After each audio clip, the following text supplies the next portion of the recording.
गुजरात विधानसभा निवडणुकांच्या एक्झिट पोलनी एकमताने भारतीय जनता पार्टीच्या पारड्यात भरभरून सीट्स टाकलेल्या आहेत.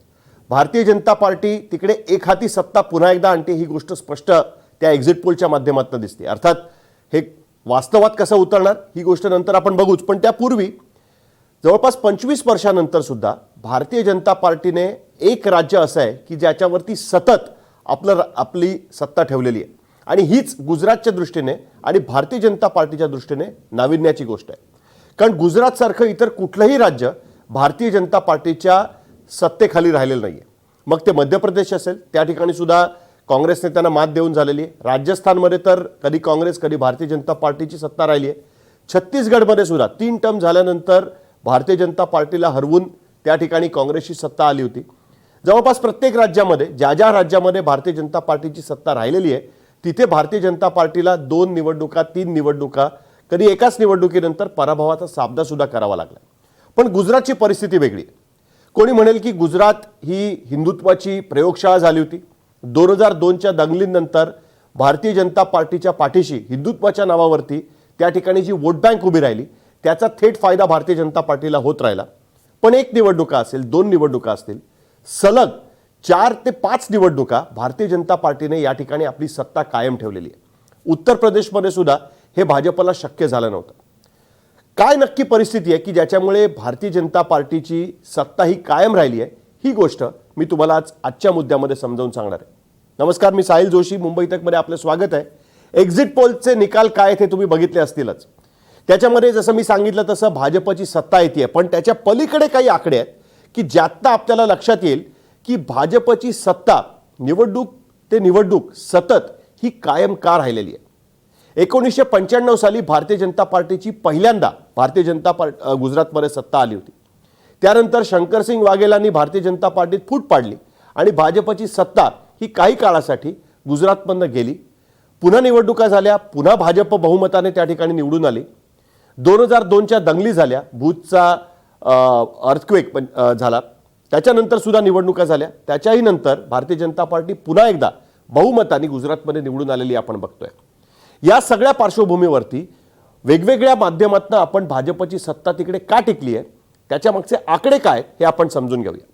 इंडिया टुडे ग्रुपने ॲक्सिस माय इंडिया बरोबर जो एक्झिट पोल केला होता त्यामध्ये वेगवेगळ्या पद्धतीने लोकांची मतं आजमावून घ्यायचा प्रयत्न केला. मग त्याच्यामध्ये जेंडर असेल, विभागवार रचना असेल किंवा वोट शेअरच्या माध्यमातून भाजप गुजरातमध्ये किती रुजलेला पक्ष झालेला आहे ही गोष्ट आपण समजून घेऊया.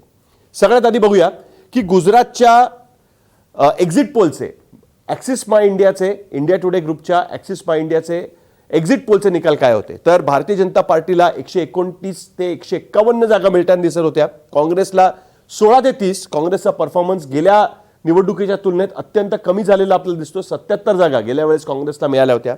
आम आदमी पार्टी एक नवीन एंट्रंट भारतीय जनता पार्टीच्या दृष्टीने असणारे आणि गुजरातच्या राजकारणामध्ये सुद्धा एकेकाळी गुजरातच्या राजकारणामध्ये जनता दल असेल किंवा मोरारजी देसाई यांची OSD असेल, ऑर्गनायझेशनल काँग्रेस असेल, NCO असेल किंवा चिमणभाई पटेलांचा जनता दल असेल, हा एक मोठा पक्ष होता. पण त्याच्यानंतर जवळपास 30 वर्ष भाजप वर्सेस काँग्रेस असाच लढा हा आपल्याला गुजरातच्या राजकारणात बघायला मिळाला. आणि आता आम आदमी पार्टीच्या दृष्टीने च्या माध्यमातून एक तिसरा पक्ष सुद्धा एक स्ट्रॉंग पक्ष हा गुजरातच्या राजकारणात रुजताना आपल्याला दिसतो. आणि हेच जर आपण वोट शेअरमध्ये बघितलं तर आपल्याला लक्षात येईल की काय फरक त्याच्यामध्ये पडलेला आहे. तर आपण जर वोट शेअर बघितला तर 2022 मधल्या एक्झिट पोलच्या माध्यमातून आपल्याला दिसतंय की भारतीय जनता पार्टीला 46% मतं पडताना दिसत आहेत, पण त्यांच्या सीट्स या 131 ते 150 पर्यंत जाताना दिसत आहेत. काँग्रेसला 26% मतं पडताना दिसत आहेत आणि त्यांच्या सीट्स या झपाट्याने कमी झालेल्या आपल्याला दिसत आहेत. आम आदमी पार्टी पहिल्याच फटक्यामध्ये 20% वोट शेअर घेऊ शकते आणि जवळपास 21 पर्यंत जागा ते घेऊ शकतात. आणि इतर छोटे पक्ष अपक्ष यांना मिळून 8% मतदान त्यांना होऊ शकतं असा एक्झिट पोलचा निकाल आहे. पण या वर्षीच्या वोट शेअरच्या अंदाजातनं मी ही भूमिका मांडत नाहीये. तर आपण गेल्या 4 निवडणुकांमधले, गेल्या 3 निवडणुकांमधले वोट शेअर जर आपण बघितले तर आपल्याला एक महत्त्वाची गोष्ट लक्षात येईल. पुन्हा एकदा आपण बघूया 2022चा जो अंदाजित निकाल आहे त्याच्यानुसार 46%, 26% आणि 20% हे आम आदमी पार्टी, काँग्रेस आणि भाजपला पडताना आपल्याला दिसत आहेत. गेल्या 3 निवडणुकांमध्ये तर आम आदमी पार्टी नव्हती, त्याच्यामुळे थेट काँग्रेस वर्सेस भारतीय जनता पार्टी असा सामना होता. 2017 साली ज्यावेळेस काँग्रेसने सगळ्यात टफ फाईट ही भारतीय जनता पार्टीला दिली होती, 77 जागा काँग्रेसला, 99 जागा या भारतीय जनता पार्टीला पडल्या होत्या. 49% मतदान हे भारतीय जनता पार्टीने घेतलं होतं आणि 42% मतदान हे काँग्रेसने घेतलं होतं. पण त्याच्या पुढे जर आपण गेलो तर आपल्या लक्षात येईल 2012 मध्ये भारतीय जनता पार्टीचा वोट शेअर हल्लेला नाहीये. 48% मतदान हे भारतीय जनता पार्टीने घेतलं होतं, 39% मतदान हे काँग्रेसने घेतलं होतं. अर्थात त्यांच्या सीट्स त्या मानाने कमी होत्या. 2007 मध्ये म्हणजे त्याच्याही आधीच्या निवडणुकीमध्ये 49% मतदान हे भारतीय जनता पार्टीने घेतलं होतं, 38% मतदान हे काँग्रेसने घेतलं होतं. म्हणजे जर आपण साधारण नजर टाकली तर आपल्या लक्षात येईल या निवडणुकीमध्ये फरक काय पडलाय, तर काँग्रेसच्या वोट शेअरमध्ये फूट पडलेली आहे मोठ्या प्रमाणात. त्यातला बऱ्यापैकी वोट शेअर हा आम आदमी पक्षाकडे गेलेला आहे. पण त्याच्या आधीच्या निवडणुकांमध्ये काँग्रेसचा वोट शेअर हा साधारण समान राहिलेला आहे, 38-39. आणि 2017 जिकडे सगळ्यात जास्त फाईट ही काँग्रेसने दिली होती, 42% मतदान त्यांना झालं होतं. पण भाजपचा वोट शेअर मात्र 45% सतत हा जास्त राहिलेला आपल्याला गुजरातमध्ये दिसून येतोय. भारतीय जनता पार्टीने आपला वोट शेअर हा टिकवून ठेवला. त्यांना होणाऱ्या मतदानाच्या टक्केवारीत अजिबात फरक पडू दिला नाही. पण हे फक्त या टक्केवारीपुरतं अवलंबून नाहीये. त्याच्या पुढची आकडेवारी जर आपण बघितली तर आपल्या लक्षात येईल की नक्की काय होते. पुढची आकडेवारी आपण बघूया. जर आपण बघितलं की गुजरातचे जे 4 विभाग आहेत, जसं महाराष्ट्रामध्ये आपण बघतो कोकण, मराठवाडा, पश्चिम महाराष्ट्र, विदर्भ, उत्तर महाराष्ट्र, त्याच पद्धतीने गुजरातचे 4 विभाग होतात. सौराष्ट्र, कच्छ, उत्तर गुजरात, मध्य गुजरात आणि दक्षिण गुजरात. हे जर भाग आपण बघितले तर सौराष्ट्र आणि कच्छ एकेकाळी म्हणायचे की काँग्रेसचा स्ट्रॉंगहोल्ड आहे सौराष्ट्र आणि कच्छ. पण तिकडे सुद्धा ॲक्सिस माय इंडियाचा जो एक्झिट पोल आहे तो सांगतो की 42 सीट्स या भारतीय जनता पार्टीच्या कोट्यामध्ये येत आहेत. त्या सौराष्ट्र आणि कच्छ 54 पैकी 42 सीट भारतीय जनता पार्टी त्या ठिकाणी जिंकते. पूर्व गुजरातमध्ये 17 सीट्स, 28 पैकी भाजप कदाचित तिकडे जिंकू शकतं. मध्य गुजरातमध्ये जो भाजपचा तसाही स्ट्रॉंग होल्ड आहे त्या ठिकाणी 65 पैकी 52 जागा या भाजपकडे जाताना दिसत आहेत. आणि दक्षिण गुजरातमध्ये जो एकेकाळी काँग्रेसचा स्ट्रॉंग होल्ड होता त्याही ठिकाणी 35 पैकी 29 जागा या भाजपकडे जाताना दिसत आहेत. आणि काँग्रेस आणि आम आदमी पार्टीचा परफॉर्मन्स तुम्ही याच्यामध्ये बघू शकता. म्हणजे पूर्ण गुजरातमध्ये असा एकही भाग नाहीये. जर आपण महाराष्ट्राच्या दृष्टिकोनातून बघितलं तर कधी विदर्भामध्ये काँग्रेस आणि भारतीय जनता पार्टीमध्ये फाईट होते, काँग्रेसचा परफॉर्मन्स जास्त चांगला होतो, त्याचा परिणाम हा ओव्हरऑल सीट्समध्ये पडतो. मराठवाड्यामध्ये काँग्रेसचा परफॉर्मन्स कधी कधी चांगला होतो. पश्चिम महाराष्ट्रामध्ये राष्ट्रवादी काँग्रेस भाजप अशी लढाई होते. मुंबई कोकणामध्ये शिवसेना भाजप हे काँग्रेस एनसीपीला वरचढ ठरतात. आणि ओव्हरऑल आपण जर बघितलं तर प्रत्येक रिजनमध्ये महाराष्ट्रातल्या वेगवेगळ्या पद्धतीने मतदान होताना दिसतंय.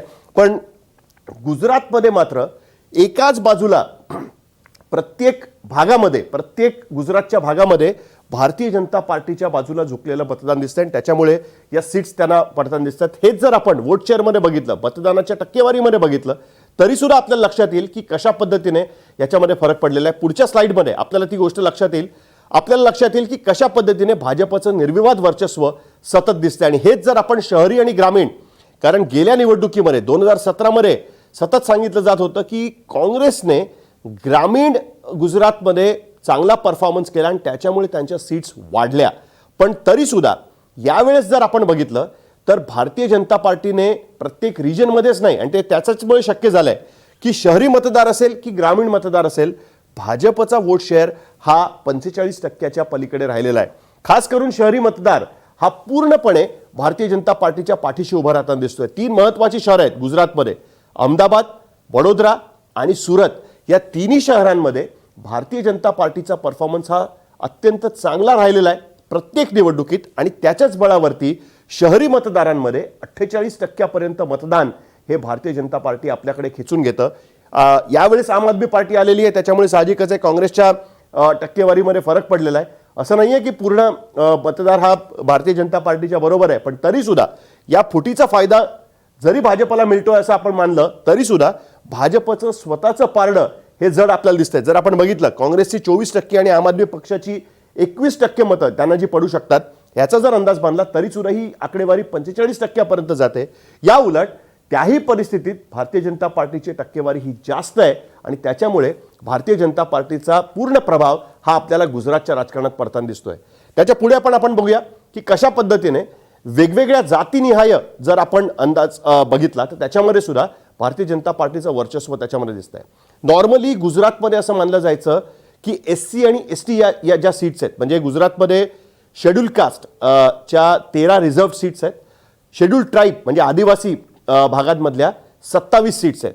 या सीट्समध्ये बऱ्याचदा काँग्रेसचा प्रभाव जास्त असायचा आणि बऱ्याचशा सीट्स काँग्रेसच्या टॅलीमध्ये या दोन भागांमधनं यायच्या, म्हणजे आदिवासी आणि शेड्यूल कास्ट सीटमधनं. त्याचबरोबर 1985 मध्ये ज्यावेळेस काँग्रेसने एक हाती सत्ता आणि ती अशा बहुमताने आणली होती की त्याचा रेकॉर्ड आतापर्यंत कोणी तोडू शकलेलं नाहीये. 149 सीट्स 182 पैकी काँग्रेस 1985 साली जिंकली होती. त्यावेळेस त्यांनी जे जातीचं समीकरण बनवलं होतं ज्याला खाम समीकरण म्हणतात, म्हणजे कोळी क्षत्रिय, हरिजन म्हणजे शेड्यूल कास्ट आणि आदिवासी, खाममधला A म्हणजे आदिवासी आणि मुस्लिम, या कॉम्बिनेशनने काँग्रेसने 149 सीट्स 1985 साली निवडून आणल्या होत्या. आता आपण जातीगत समीकरणानुसार आपण जर बघितलं आणि त्याच्यामध्ये भारतीय जनता पार्टीचा वोट शेअर जर आपण बघितला तर आपल्याला लक्षात येईल schedule caste, schedule tribe, OBC आणि ठाकूर या सगळ्या ह्याच्यामध्ये, ज्याला ठाकूर म्हणतात, खरं तर ठाकूर ही जात आहे. अल्पेश ठाकूर गेल्या वेळेस काँग्रेस बरोबर होता आणि यावेळेस मात्र भारतीय जनता पार्टी बरोबर ते गेलेले आहेत.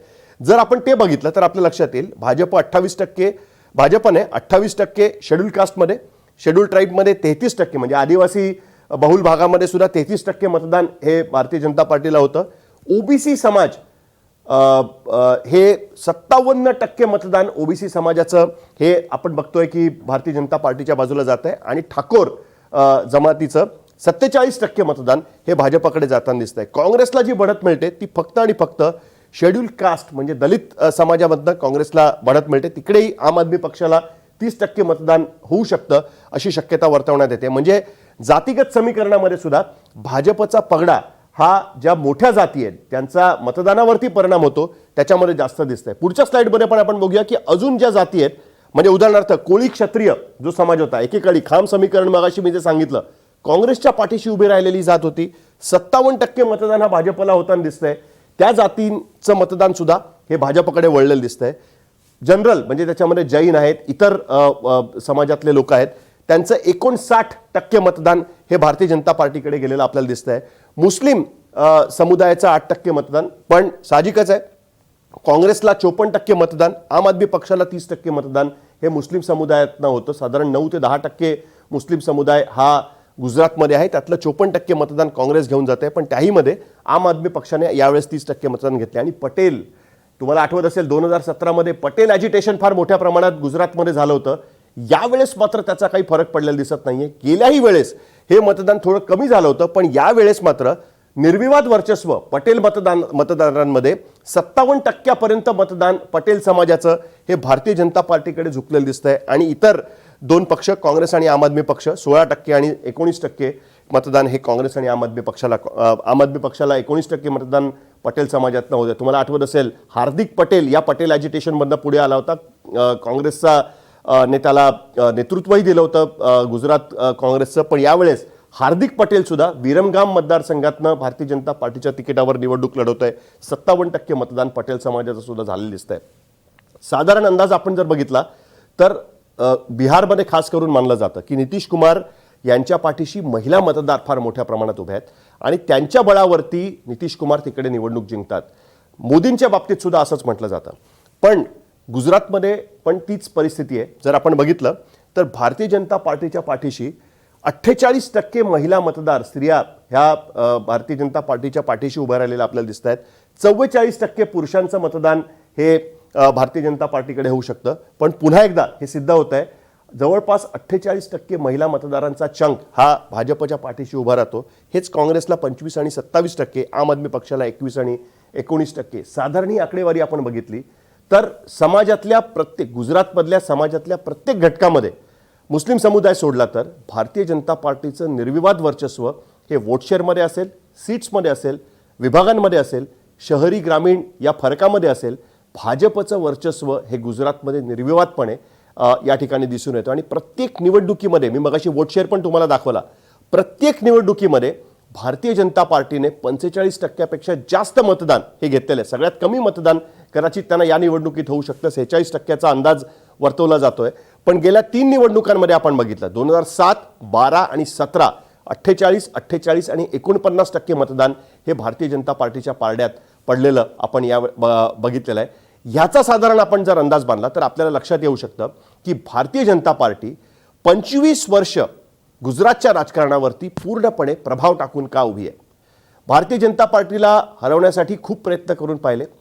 नरेंद्र मोदी यांनी एक हाती सत्ता आधी केशुभाई पटेल आणि नंतर नरेंद्र मोदी मुख्यमंत्री झाल्यानंतर नरेंद्र मोदींच्या नेतृत्वाखाली निवडणुका लढवल्या गेल्या.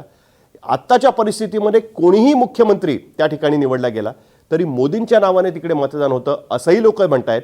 पण एकूणच भारतीय जनता पार्टी पक्ष म्हणून गुजरातच्या राजकारणामध्ये किती रुजलेला आहे हेच या आकडेवारीतनं सिद्ध होत आहे. जेव्हा निकाल येतील तेव्हा यातल्या अनेक गोष्टी पुन्हा एकदा आपल्या लोकांसमोर ठेवल्या जातील. ते आकडेवारी घेऊन पुन्हा एकदा आम्ही तुमच्यासमोर येऊ. तोपर्यंत बघत राहा मुंबई तक.